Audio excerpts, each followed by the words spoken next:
So this is a brief experiment about shoulder pain and how it interacts with movement at the shoulder. And to do this experiment well, all you need is to have a shoulder and a nervous system. So check to see if you have those two, and then try this with me. Take one hand and place it on the opposite side shoulder, the round deltoid part, like this. And if you have your hand here, and then you kind of just rotate your lower arm, through your finger pads, you may feel, if you give a little squeeze to the deltoid, you may feel the subterranean movement of the ball of the humerus, the humeral head, and its features just slightly changing the topography of the surface, almost like the rapids in a river are showing you the shape of the stones beneath. So too does the surface kind of give you a sense for the changing bony landmarks that are moving beneath in this rotation. So I want you to just wrap your hand around your shoulder, try that rotation until you begin to feel this traversal of bony landmarks beneath. And then I'd like you to just migrate your hand up about a finger's width so that your index finger is perhaps perched on something that doesn't move when you do this. So try this again, and perhaps these three fingers are still feeling this moving undercarriage, but the top finger, the index finger, is perched on something hard, bony, and not moving. If you're not feeling that, either continue playing or just adjust your position so that just your index finger is anchored on some bony promontory which is not moving, whereas these three are tuned into the moving bit.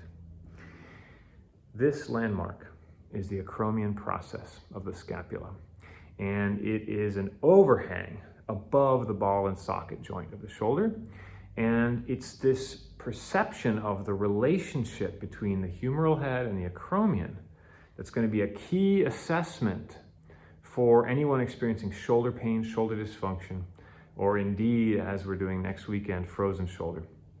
So here's the question, and something that I'd like you to see if you can perceive in yourself. You've got your hand monitoring acromion with the index finger, and then sort of humeral head with the other three fingers. And I want you to do a simple abduction. So that means in the plane of the body, separating the arm from the body. Now, the simplistic idea of this ball and socket motion is that it's like a door hinge, that you've got a simple pivoting of one thing versus another. But in fact, a properly functioning shoulder needs to have some glide between the ball and the socket. So it's not just pivoting up, there's actually a down glide of the humeral head in the socket in order to accomplish an abduction. Okay? So the question for you is, can you feel this with your hand? Can you place your hand in this position with the index finger on the acromion and the rest of the hand on the humeral head? And then as you do an abduction, can you feel the down glide, the falling away of the humeral head versus the acromion as you go into abduction? If you can't feel it, or if you feel it on one side but not on the other, the possibility is that your shoulder's unable to do it. That because of some combination of mistiming of muscle firing, perhaps an early deltoid engagement that jams the humeral head up, or because of some mechanical restriction, as we see in frozen shoulder, where the capsule itself prevents the down glide of the humeral head, you get into a situation where the humerus is lodged up into the acromion. And as such, it's limited in abduction, and oftentimes this generates pain and inflammation because all of the structures above and below the humeral head get irritated by this repeated attempt at abduction without that down glide. So experiment. Can you feel it? And if it's absent, is that a sign of some dysfunction in how the shoulder ball and socket is moving? Second experiment is the same thing, but instead of acromion, we're going to orient to the coracoid process. So if you place your finger pads on the front of the ball of the humerus now and feel that same phenomenon, the moving of landmarks underneath, and then move your hand a finger's width toward midline so that your index finger is on the next hard bit medial, that's to say toward midline from the humeral head.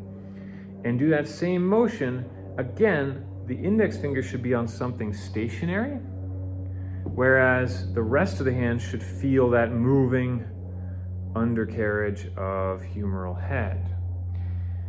When you do internal and external rotation, is the humeral head able to change its position forward and back? Or is it just kind of rolling in toward the acromion, rather the coracoid process? So the relationship of humeral head to coracoid or humeral head to acromion, these two relational guide points are so crucial for anyone looking to understand the fine-grained mechanics of a shoulder. And whatever you find, know that it's not necessarily pathological. Lots of shoulders move in lots of ways. But if you've got a shoulder that is experiencing a cyclical irritation and a cyclical inflammatory dysfunction, think frozen shoulder, as we are doing next weekend, but really any subacromial bursitis, impingement condition, rotator cuff injury, all of these count as painful shoulder conditions where mechanics don't necessarily cause the initial injury or irritation, maybe they do, but where the mechanics of the shoulder are at the very least a sign of an altered regulatory environment, and perhaps they're playing a role in perpetuating the condition. So we're going to get more into how to assess the kinematics of the shoulder next weekend in Neurofascial Approach to Frozen Shoulder, which I hope you can join me in. But even more so, we're going to try to understand this mechanical situation not as the end-all of assessment, but as one feature of a dynamic ecosystem that involves the brain, the nerves, the inflammatory response, and indeed the person in their life trying to accomplish meaningful activities. So if that sounds interesting, stay tuned. I'll do another video in the middle of the week, and I'll also hope to see you in class. Thanks for watching. Have a great day. Bye.